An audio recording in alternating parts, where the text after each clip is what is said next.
but allowing a straight-up winning bottom lane, having Mystic and Ben win lane while they could also shut down QV, those two factors cannot be recreated. It's not all about draft, but they cannot let Samsung have that happen. You can see Game 2 picks and bans on your screen. The Game 1 bans so far are identical. The last ban in Game 1 for Team WE on blue side was Lulu, and the last ban from Samsung was Kog'Maw. When Papa Smithy and I were talking during the break, if we do want to see a breakup of the Rakan-Xayah combo, it would be with a ban right here, but they also have the option of just taking the Xayah away, but they do the ban right here in Kog'Maw. Argument is that with Lulu and Galio gone, even Sejuani, all of these are really good with a Kog'Maw. So a lot of the pieces around a Kog'Maw are not there. So inherently it does nerf the Kog'Maw's reliability a little bit. Tristana has been very, very high priority at this tournament, lost in Game 1. It could definitely be the selection here, and maybe a recreation of the tempo pushing drafts that we saw early in the tournament from WE. Yeah, the win-loss on Tristana has taken somewhat of a hit this weekend. However, it is insta-locked, and of course Team WE, they were the team that sort of introduced that hard-pushing, fast-pushing champion. I want to see what they run alongside it with Janna and Lou taken off the table. Yeah, and this is the big tweak. You would expect Jarvan Taric for the combo, but watching the way Ambition played on Gragas last game, you got to give that guy Gragas again, because he had such a good performance on it. So that swings the draft phase a little bit differently as well and gives what would be expected to be a larger power pick over to Condi, but the Gragas is so comfortable for Ambition. When I was predicting pick bans or thinking about what W would do on blue side, given they'll be on blue side theoretically 3 times in this series, I thought maybe they'd emulate yesterday's draft and ban Gragas on blue side to deny it being a very safe pickup for Ambition on red. His most played is playing a bit with the draft here. We have seen a little bit of Nami so far. It looks like they want to get a support in before more of them can be banned away. With Rakan, Janna, and Lulu gone, the Karma is the much more standard pick. Pivoted has been played once by Ben this tournament already. Unfortunately for him, was not that great. 0-3-6 was the final stats, and it is now locked in once again. An outside chance to mid lane flex pick as well. So does play with the minds of Samsung Galaxy a little bit. She does go on wave clear duty from time to time. His crown going to his tried and trusty Varus, by far his most played AD carry in the LCK in summer season. Known to have that small effective champion pool, but on the ones he knows, he sticks with. Oh, surprised a little bit there. Straight out the gate, Cassidy taken away. Samsung maybe leaving their top laner for counter pick, if that's a signal. Not quite sure. We'll see how the rest of these bans play out. What are we considering here, Jats? Oh man, there is a lot to take in from the early draft phase, but pushing lanes is what Samsung is going to want. That's what they excelled with before. So the Taliyah is not necessarily a bad thing since they've already banned out the Caston, and that's why the Gnar ban makes so much sense for Team WE. So if we don't see a Taliyah ban right now from Team WE, I think we get a Taliyah pick from Samsung. They're returning to it even if it had no value in Game 1. The Caston and banned, more of the tricky lanes are gone. Bit of a top lane very large pool available, given there hasn't been any targeting so far. 2 banned away, Gnar, the strongest that QV has shown recently. A lot of power left in the draft. Malzahar banned away. The Taliyah is looking clean, but the Shen also, that was so big for WE in Game 1, could be taken here. And you talk about the download. That's a lot of changes from the last time Samsung has been on this side. They were the ones that opted into the change as well. All 5 of the first phase bans were the same until the Rakan goes in right there. Then they take the Shen away. Shogath is also up. That's a big pick for 957. They can give that through, but essentially Samsung is tweaking and using the things that they have succeeded with so far. All right, QV has played Shen twice already, undefeated at Worlds on that champion, and for the 7th time here at Worlds, 957 will get Shogath. He's currently 5-1, this being game number 7. Let's see what Shea is going to run in the mid lane. I'm going to see a little bit of a safer pick. This composition, if it gets locked in, a lot of versatility. There is some engage, some disengage, there's some tools that WE can flex. It's a very solid wave clear as well, to potentially rotate Mystic through if they can get the early turret blood bot lane. Taliyah still available. Let's have that early push onto the Orianna. It's a good wave clear on both sides here. 2v2. Definitely going to have a pushing lane for WE now that it's confirmed to be the Karma and the Star. Yeah, so much of this game will be about the early push and who can start that turret snowball. We have seen 2 very fast games in games 1 and 2 with the Nexus falling before 30 minutes. The Karma and the Ori and the Cho'Gath are all wave clear picks right there. Yeah. And then look for some invading jungle from Condi. You heard a bit of a gasp around the crowd when the Orianna was locked in for Xie. Actually has no games on it in summer season at all, so not a core tenet of his champion pool. So interesting to see a new pick come in for him, at least in terms of the recent history, right here in Game 3 of the World Semi-Final. It's insane to think of Orianna as a new pick for any mid laner, but that's the case we have for Xie right now, and I think a lot of it was a denial pick away from Crown. They were a little bit worried about the Shen, Gragas, Ori kind of delivery system combo they could get with the Orianna, and it hasn't been a super meta pick so far. They have to pick it away. I mean, for such a staple of champion pools in the mid lane, one game in 2017, a victory, a happy point, but a surprise to the fans and to us. And of course, it was something that featured in the ban pool, but it was WE banning it earlier in the series. So let's see how Xie can perform. We look at some of his stats. Definitely a player that his story is not told through statistics. And that Orianna can make or break mid to late game team fights as we play out game number 3 here in the second semi-final of Worlds. Team WE, the last LPL team standing, the 3rd seed from the region, 18-19. They played 20 games already at Worlds, this being number 21. And they want to keep that streak alive and set themselves up for the China versus Korea matchup, but this time in Beijing in Bird's Nest. Yeah, and I feel like, especially with the way this series is going, Ben is going to have to perform in a big way. He got to play Janna 9 times previously between playing and now, never lost with it, but they had 2 support bans on Ben, and he hasn't looked good when pushed off his core champions. Samsung's download includes also stopping there from being an early topside invade like there was in Game 1. Remember, WE invaded Samsung's red side, put down wards, then re-invaded their own red and picked up first blood. Samsung were not interested in that particular hijinks being recreated in Game 3. Yeah, not this time around. And of course, Game 1, the early kill, setting WE up and setting Ambition behind. Game 2, Ambition shows up and picks up that great kill. Really starting well, dropping the Demacian standard on top of Crown's head, but I want to keep my eyes on Ambition, see how he shows up. We've talked about group stage Ambition and quarterfinals Ambition. Now it's Game 1 and Game 2 Ambition, and we'll see which is going to show up in Game 3. Yeah, and I wonder if level 2 ganks are a possibility. That's a pretty aggressive gank pattern or trade pattern we saw in the mid lane. You all very rarely want to actually trade with the Taliyah level 1 because the Taliyah will outtrade you, but she went for that aggressively. Could be for the threat of the level 2 Jarvan. I think also it was for getting this very deep warded onto the Raptors to stop there being a super leash of sorts. It's a mid lane leash. But Ambition starting top side. Little cheeky stun coming through as Condi's actually joining them here. Well, JJ will spot it out. What does that mean? They didn't ping him, so that means they didn't spot him in that tri-brush. Does mean the only pathway straight through lane, and Condi is not spotted going to Ambition's blue buff. All right, very cheeky. Ambition's made his way north. Crown might get a ward on it, though. They're really on top of things. He does. That's really smart prep, and now they can collapse on him. I don't know why Condi's sticking around.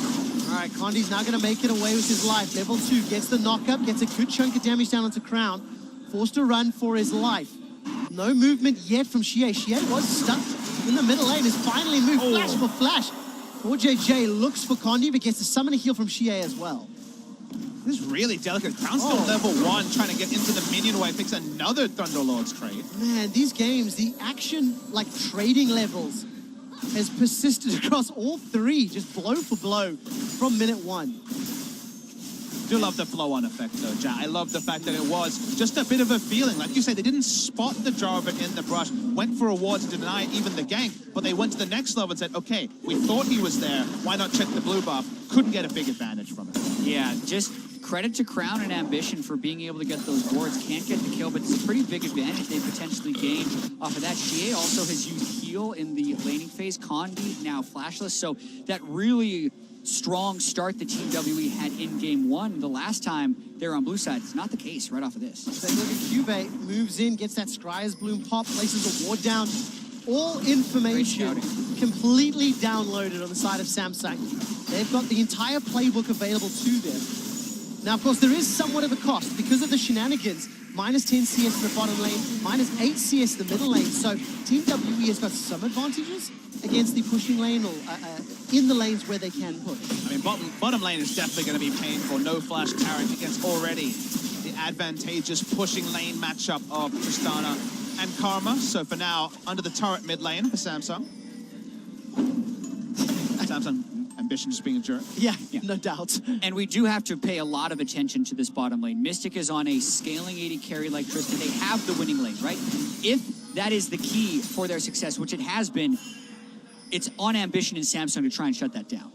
Ambition's setting himself up, but it's a difficult lane to get into. All summoners available, Ben and for Mystic. Body slam not even going to reach. Pulled ever so slightly short. Ben, it felt like he was on the trigger finger. Anticipated there could have been somebody waiting in the bush and gets away safe. Yeah, Ben didn't flash that because the follow-up just wasn't there for Samsung. It would have just been a lone Gragas that would have hurt with some poke, but ultimately not that threatening. And it's good that Ben has the presence of mind to realize that, because you place a ward in the Fog of War and you have half a second to make a decision of whether or not you have to flash the Gragas. You need to have the whole game in your focus in that moment to know not to flash, and Ben didn't even flinch. Let's see what it equates to. Is now Ben's going to get... Oh, it just sidestepped that Dazzle, actually. Shea unable to interrupt Crown's recall. And the game is a gold advantage to Team WE, thanks to the CS numbers that have been accrued. In the middle and bottom lane, we've not touched on 957 Cuvée. It is a farm lane. Cho'Gath into Shen, getting close to 6. That means Cuvée, the safety button of Stand United, will allow Ruler and KoreJJ just a little bit of extra breathing room from any shenanigans that WE can put on the map. Yeah, and post 6 on the solo lanes, this bottom lane becomes a much scarier place and diminishes a lot of the strength you would get from the pushing Tristana and the Karma. A really good buffering there from Mystic. 3-6 though, they could be rather ambitious. Would they try for a dive? It would be incredibly ambitious. Their damage just isn't there yet. Yeah, maybe if heal barrier was down, you could try to make something happen, but with both being up, a little bit too risky there, so Condi will just back away. Do like the fact, we're going to compliment Samsung on their adaptations in draft and early game. Worth knowing that WE finding more pushing lanes, going for the Karma, also having very good wave clear in mid and top is an adaptation for them. Okay, Root is going to connect down onto Ruler. No flash for KoreJJ, but they're going to try a 5-man dive here if they actually go for this. the knock up onto KoreJJ. Remember, no flash. Shockwave comes back. Stand United was picked up. That's been interrupted by 957, but this should open up tower damage in favor of Team WE. Going to start hammering that one away. The E comes down from Mystic and will just pop. Where's the rest of WE? They're not sticking around. Get the Stand United without it turning anything around, but that's still just the top laner who can teleport in. They're applying as much possible pressure as they can while they have this window in the bottom lane. But it's so hard to actually DPS down a turret when Talia can rotate so quickly. When Shen, honestly, is happy that he was interrupted in that particular scenario because there was no more damage to follow, and he gets to stay in lane and keep pushing. Cho'Gath was held accountable. That means that Samsung really lose little apart from a chunk on bot lane out. Yeah, and Team WE is playing on such tight timings for that play. They were there with She at level 6 before Crown was level 6. Crown couldn't match with that Weaver's Wall, but Cuvée did hit 6, just barely, and it was the ultimate of the Shen that ultimately saved KoreJJ's life. That means he gets away to fight another day, and fight we shall have. Ben gets caught up by the Dazzle, trades back and forth, no 6s available yet. Mystic and Ben continuing to back away. Neither of these bottom lanes have been able to recall. Doran's shield and potion still available for Ruler and Mystic. And this Weaver's Wall going to cut off any potential escape if Mystic and Ben overextend. But it feels like they're playing just on the edge of safety. Even just the fact that he left lane made it so Mystic missed the cannon wave. So he is relieving pressure just in that moment. All right, nicely done. Good trade there between Shea and Crown. And Crown has actually overtaken the CS deficit he found himself in. Thanks to that play, thanks to that focus on the bottom lane by Team WE. We're heading to the 10-minute mark and it's still even. Nobody's died yet, despite multiple attempts. It's like the what-ifs have been created, but none of the answers have been shown. Condi on the back foot the last couple of moments. Flash back up from the earlier plays. Top lane, it's been the island so far. What I like about this game, in contrast to the two previous, both junglers are kind of on a more even footing. Sure. Neither jungler's been as heavily hit behind. It's 150 gold separating Condi and Ambition. Whereas both previous games, one or other party really got accelerated ahead, and it felt like it was a trickle that turned into a downfall. Yeah, and I think both junglers are actually behind the normal experience curve that you would come to expect. You can see Condi here, still level 5, nearly 9 minutes into the game. Ambition just hitting 6. Like, Ben is about to hit level 6 as a support. They have been roaming wards for a lot of this early game, spotting each other out and trying to prevent dives.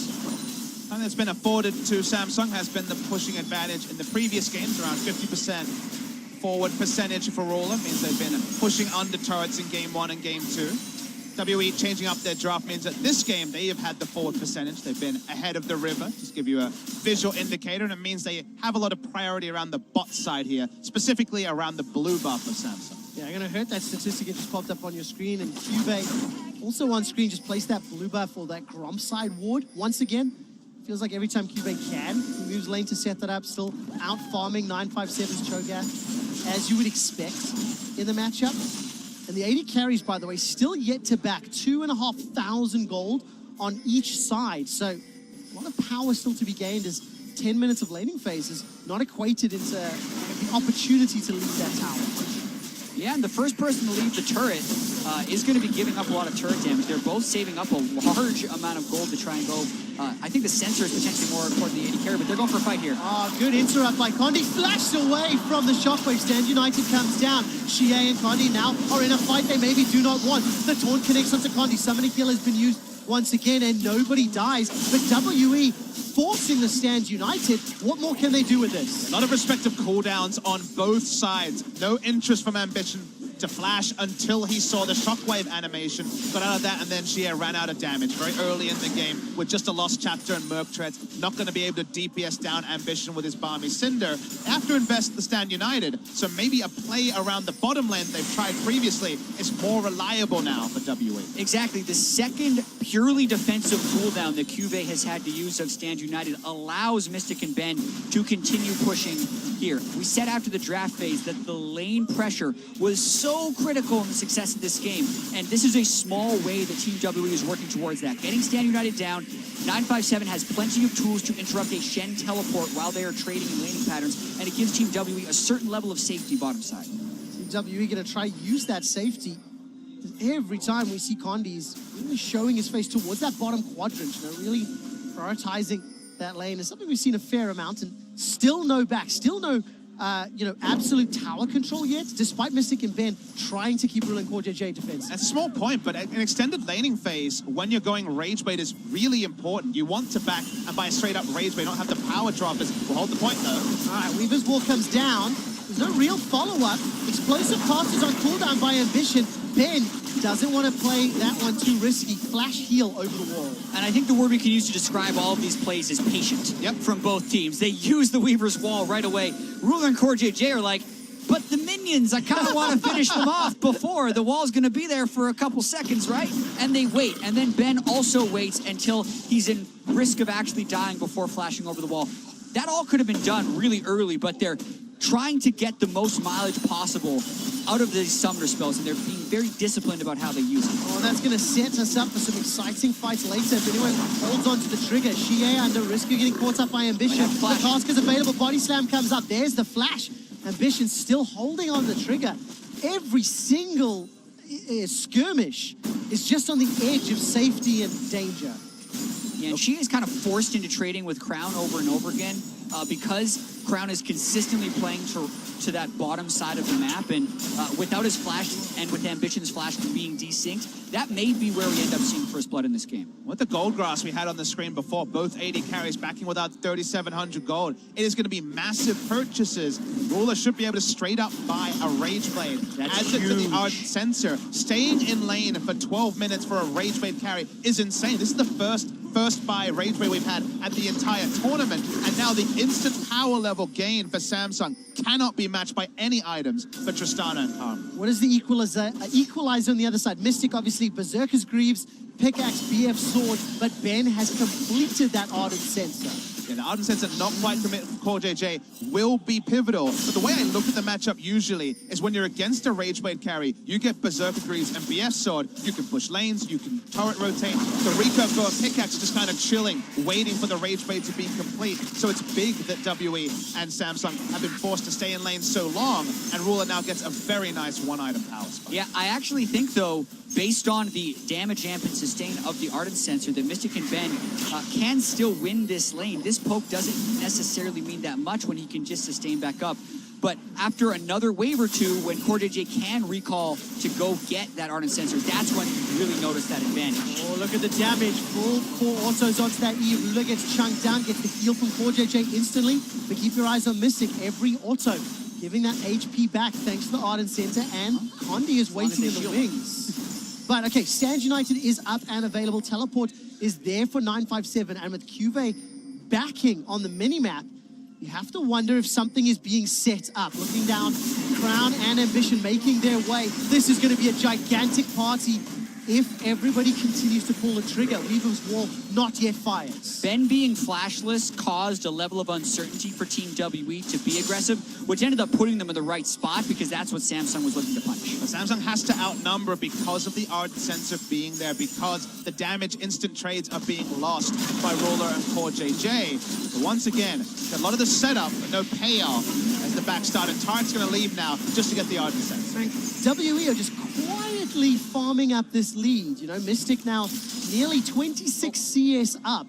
Small misstep there by Shie, but, you know, Righteous Glory picked up for 957. Shie and Mystic getting closer to their first big completion, and you have to feel that both teams are going to be fairly happy with this even early game because they both scale relatively well into the mid and lates. And they're both big-time team-fighting teams. Like, that's the point in the game that they really want to get to. I would say that Samsung has a bit of a hedge towards a 4-1 team and a split-pushing team, but still big, giant team fights. And Shie with Condi are going to be looking to pull off the Jarvan Orianna combo in team fights and have Mystic go off the backside and clean up. So, yes, the Rage Blade is a power spike for Ruler right now, but neither team is super unhappy about the state of this room. In the super late game, I take Cho'Gath in 2 tank comps over the Shen and Gragas in the pure 5v5 just because Cho'Gath feasts on the front line. Shockwave inevitably going to hit some frontline members as it goes for some carries, and you usually have the first frontliner go down. So in the super late game, I look to WE, but super late game is very far away when we're only 16 minutes into the game. Well, it feels like we're going to get there, though. At this current tempo,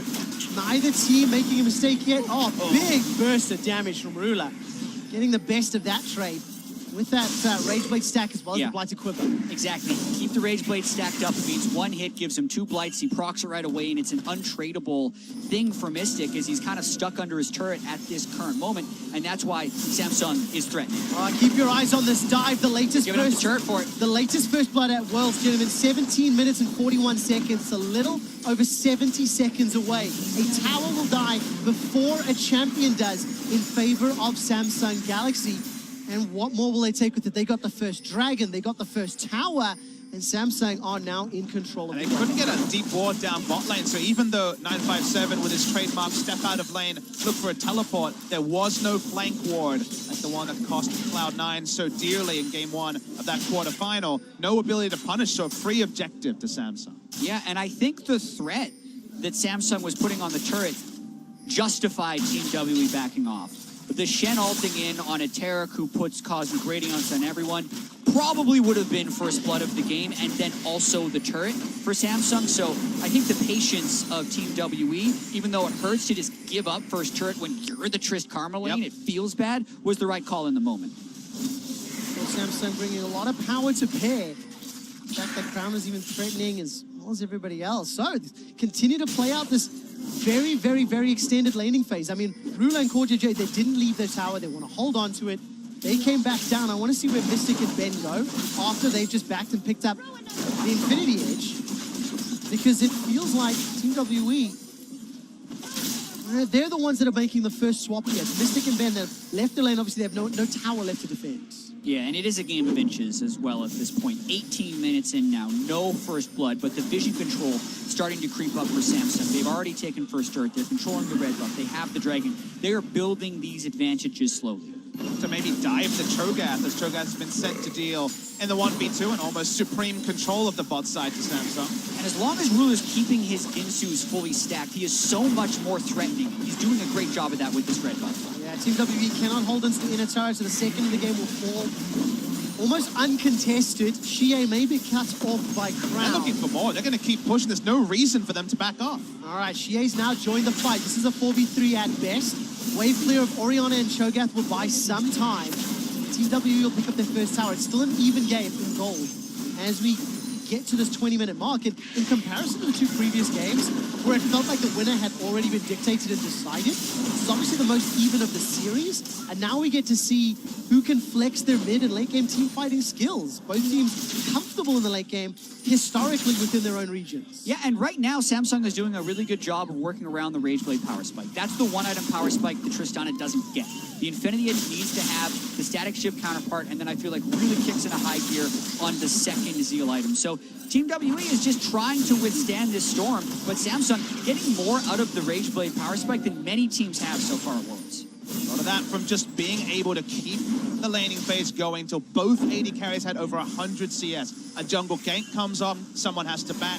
With a flash down, they don't get the Rageblade as a first buy. But extending the laning phase that long was the only real advantage either team has gotten the entire game. And you see how safely Team W played around Rift Herald as well. It started that one off, instantly backed away the moment any sort of Samsung presence was shown. So that one's going to time out. No Herald today. In game 3, rather. Dragon will be coming up in a minute and a half. Samsung picked up the first one. 1 towers to 2, but still an even gold game. Just setting ourselves up for some big, very, very pivotal fights. One confident, one strong victory can lead to a Baron, can lead to absolute map control and vision control. A lot of pain here. Red buff and the Titanic Hydra complete. All 957 can do is run away.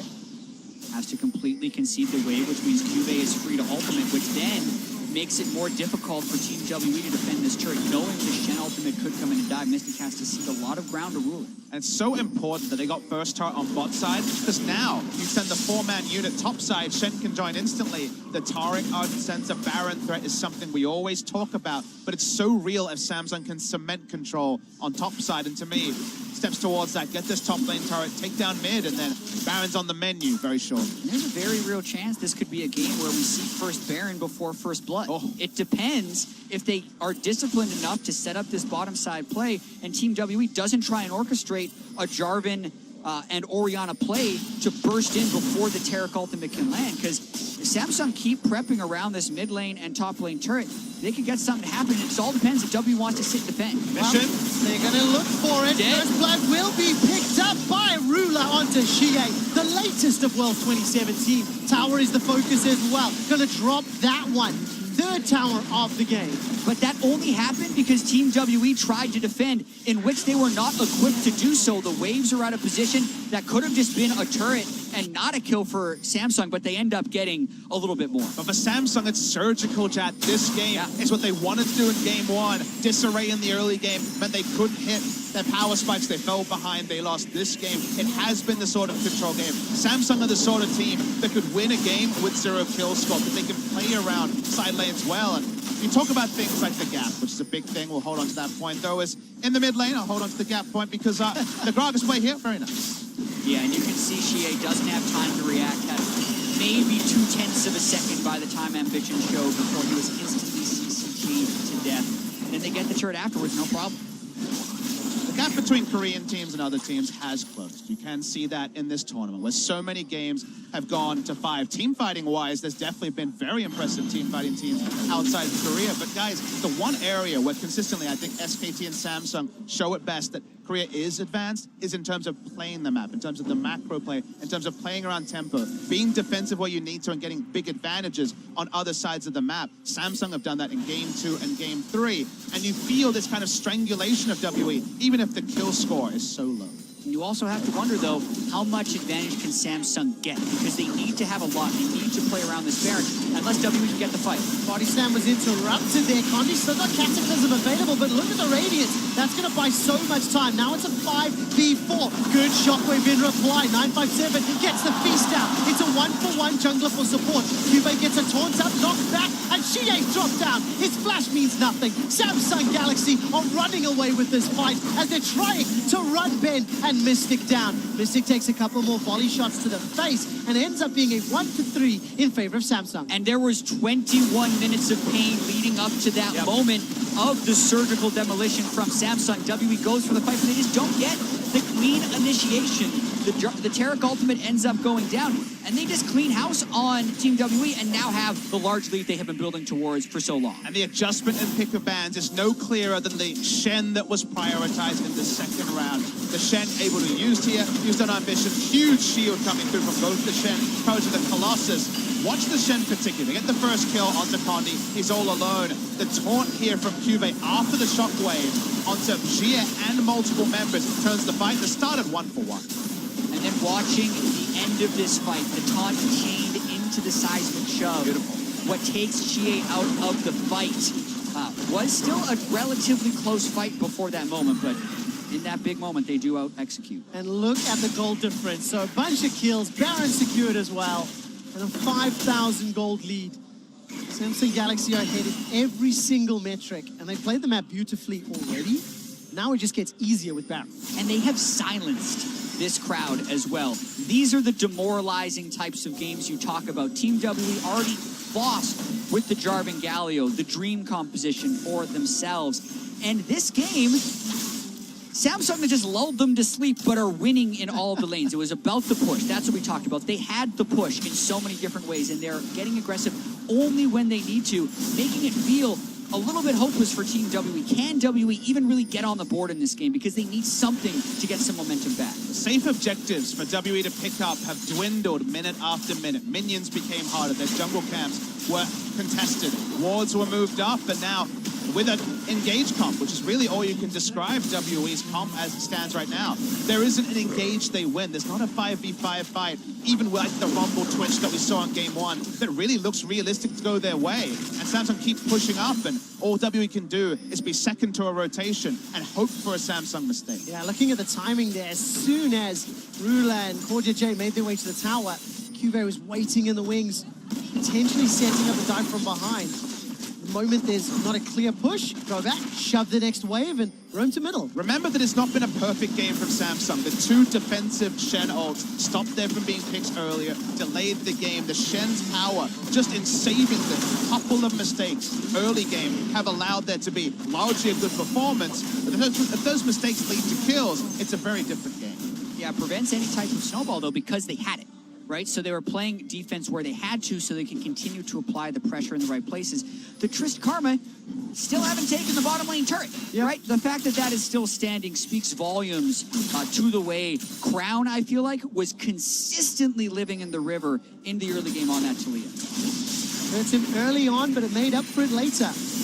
Those ultimates from Crown's Talia just allowed the bottom two towers fall in quick succession, and that's when Samsung's map play took over, something that we were talking about, just how clean they were playing. You can hear the chants trying to come in here in favor of WE. A bit of restless energy, that's what it sounds like. The people want to see something, they want to see signs of life from WE, but Samsung are not obliging. Yeah, and games like this, where it's 4 kills to 1, 26 minutes in, make it feel very much like a strategy game, which allows you to kind of dissect the team compositions and what tools they have in these moments. And the Talia is so key for them right now. The fact that they picked the Shen, Xie decided not to go for the Talia, which could have given them more bot side pressure, afraid of whatever Crown's power pick could have been to the Talia, is having a pretty large output onto the stadium. I mean, it feels like we're watching a civilization game, and it's an economic victory coming through from Samsung. There's been no bloodshed.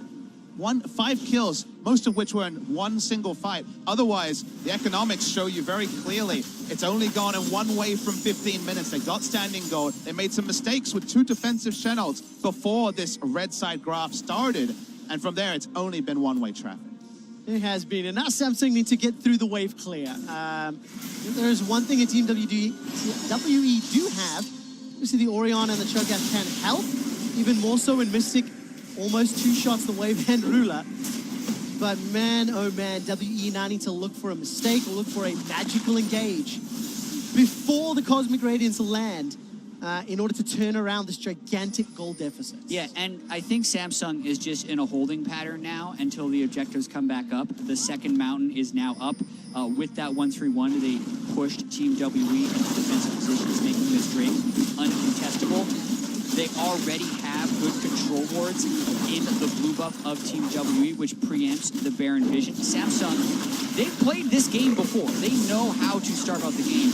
and they're just going through the motions right now. Really nicely done. The smaller side, I would have loved if they delayed it 30 seconds and just forced the 35:05 Elder Dragon, you know, just in case the game doesn't end before then. Speed up that process. Irrelevant, however. It's just something I'd like to see coming in more. They probably wanted the Infernal Drake. 2 mountains Touché. in a cloud. They're just like, well, what's it going to be? The Infernal would be nice. They get another cloud. If they knew it was a cloud, they would have waited that 10 seconds, but they're willing to roll the dice. Either way, Samsung just in an absolutely great position. You know, closing this out, put them one Nexus kill away from a 2016 rematch in the finals with SKT. Samsung continuing to, I don't want to say surprise necessarily, this was a series where they were favored, but if you had said at the beginning of the tournament that it was going to be a Samsung SKT final, it would have been a shocking thing to state. Absolutely. Longzhu were the big favorites from Korea. SKT are always SKT. But Samsung, impressive in fits and spurts. This has kind of been the story of this team who, in terms of actually making it to a regional final, LCK final, they've never done it since that famous Samsung Blue lineup made the finals. Since they came together as Samsung Galaxy at the start of 2015 with all those players moving over to China, they've never made a final. In fact, when it comes to Gauntlet playoffs, they're 0-9 in the postseason. They haven't won a single game towards getting to one of those regional finals. It'd be an absurd world where a team could win the world final, potentially, having never won their domestic league. Yeah, and Team WE, even though they won in spring, were the third-place team in the summer split. But even refocusing in on this game, there is still the slightest of chances that Team WE find the right team fight. If they can somehow burst Ruler, get the Shockwave, and he has not flashed it, with Mystic on these items right now, they could get a huge fight. And Team WE has done this against tons of teams in the LPL, so it is a possibility. Whenever I see 4 items on Mystic, everything is possible. He has hit his item spikes just fine. They're gonna try for it. Gonna try indeed. Baited up Cosmic the Terracall. Radiance will be good. Stand United still available, and the trigger was not pulled, so they traded two ultimates for 1 in favor of Condi. They would have loved to blow more, but that is still going to be something. Cosmic Radiance is down. Greater chance they can find the fight they're looking for. Notice there is 2 lockets on Samsung's side. They are both up to answer the Shockwave. The flash was big. Condi needs to find a way to get some of his health back, especially without the Cataclysm. So Samsung still being fairly confident. Here's Ambition! All right, Ambition's got the Stand United on his head. Mystic is able to buffer the escape on that rocket jump. Now it's a full-on 5v5. Shockwave pulls back 2, but it's not only the front line. Or JJ gets feasted down, and Samsung win. They get the first kill. Their damage dealers went untouched. It's the double locket meant that the Shockwave did almost nothing. Both of them popped, negated all the burst damage, and from there they're looking for another turn. Yeah, Cube's going to look for that taunt flash possibility. Not going to find the target. Ben gets shut down as the Weaver's Wall locks him out. 9,000 gold in the lead, and Samsung going to peel away to the Baron. That double locket was so good. There are diminishing returns when the second person presses the locket, but it almost made you think Terracall was still up. You're like, ooh, the Shockwave! What happened right there? Mystic couldn't get through Shen. Samsung had the gold lead, played with the gold lead, and played that fight beautifully. Simple equation. Double locket versus a no Void Staff Orianna, unfortunately, means no lasting damage onto the carries. The moment that happened, they could just turn on the front line. Mystic had to move backwards, and all the damage was gone from WE. I'm so glad you talked about that no Void Staff. When we get out of the replay, look at the item disparity between these 2 teams, but this was obviously the secondary engage. Yeah, also burning the flash of Xie very early on. 957 does teleport in, but frontline versus frontline, you're ulting the 2 tanks. They hardly take that much damage, and the carries are completely untouched before Samsung able to free hit. Usually when you see that dive in, the amount of burst damage would mean that the front line is brittle. You can't have your carries continue to move forwards. Not the case with the double locket. And Trevor, he went for the Banshee Veil because he was on the way to it, saw the Fiendish Codex. He felt pressured enough because of how the game was gone, not confident enough to go for the Void Staff. It's one of those weird spots where maybe you need to hit and hope with a Void Staff and accept that you don't have the defensive opportunities. We talked about calculated risks in game 1. This feels like very much a defensive choice in a game where you don't have the latitude to make it. At this time, at this stage of the game where it is, you need that 3,000 elo Shockwave, and a Banshee's Veil's not going to get you close to that, especially when you compare on the other side, Deathcap, Leandries, Morello, and Void Staff for Crowns Talia. You're just going to be destroying people with that threaded volley. So Baron up, only inhibitor turrets remaining. WE now have to defend against Baron empowered minions. Yeah, and it's a double Mountain Drake Baron. So I think that's also why Ruler picked off this rapid fire cannon. It's not necessarily the item you would expect out of the Bears, but it's for those seed shots. They Jaleo all around with the double mountain. That was easy. But Samsung is also just making it look that easy. Cutting through the tower like a hot knife through butter. Inhibitor falls as well. WE, they don't fancy themselves any opportunity for an engage yet.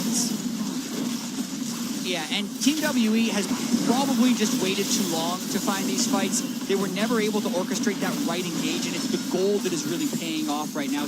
It's just a 3-inhib destruction by Samsung. Team WE, the reason they're not engaging is because the game just ends on an engage, and they're hoping for some type of lucky fight with Mystic, but Samsung is not the team to give it to. Trying to find an opportunity. Cosmic Radiance starts getting channeled, and Condi will stay alive just a little while longer, but the chain of corruption spreads from 957. He's forced to flash back away. Now Ambition takes a couple of autos. Look at those shields and the lockets and the heals. The third inhibitor falls. Samsung, despite the fight looking a little bit hairy, they get every inhibitor, and this will just allow them to use this 14,000 gold lead and double super minions to push down the Nexus. The game extends, but to what end when you lose all 3 inhibitors when you're WE?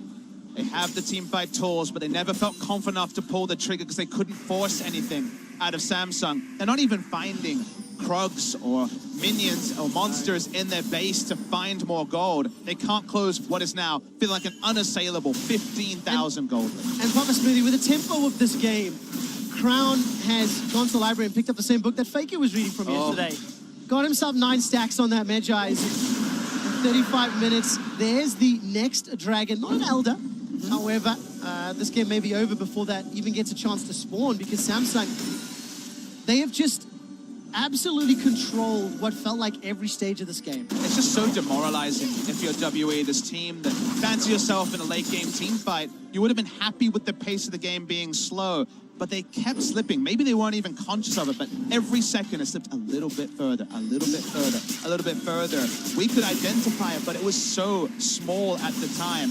But now it's turning into a much faster pace because this game ends when Samsung chooses for it to. 3 inhibs down, don't even need the Baron because there are 6 super minions that can crash at the same time as they prep this push, and they're even just pulling them off the turret with another Talia wall. Yeah, that rapid fire cannon's going to keep Ruler safe as well if needed. There's the engage from Condi. Can't even finish the Cataclysm. He just gets dropped where he stands. Between Crown and Ruler, they destroy him.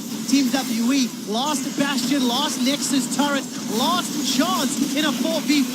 Cosmic Radiance start getting channeled, and Ben will get split away from the team. Mystic goes down before he does. 957 and Shie, the last people standing. It will not matter. It will not care. And Samsung Galaxy are 1 win away from a rematch in the finals with SKT. And that game was just pure, unadulterated domination by Samsung right here. It feels bad if you are WE right now in front of your home crowd to get beaten 10 kills to 1 in 36 minutes. Just total map play the entire time, and WE never found a fight. And we've got verification, gentlemen. The download is complete, judging on what we saw in Game 3. WE looking demoralized because there was never that chance to make something happen. They'll find themselves on the red side also for Game 4 if we see Samsung choose blue, as has been the trend in the weekend. Samsung look relieved. They've earned themselves a bit of relief because that was as decisive as can be. All right, 2-game match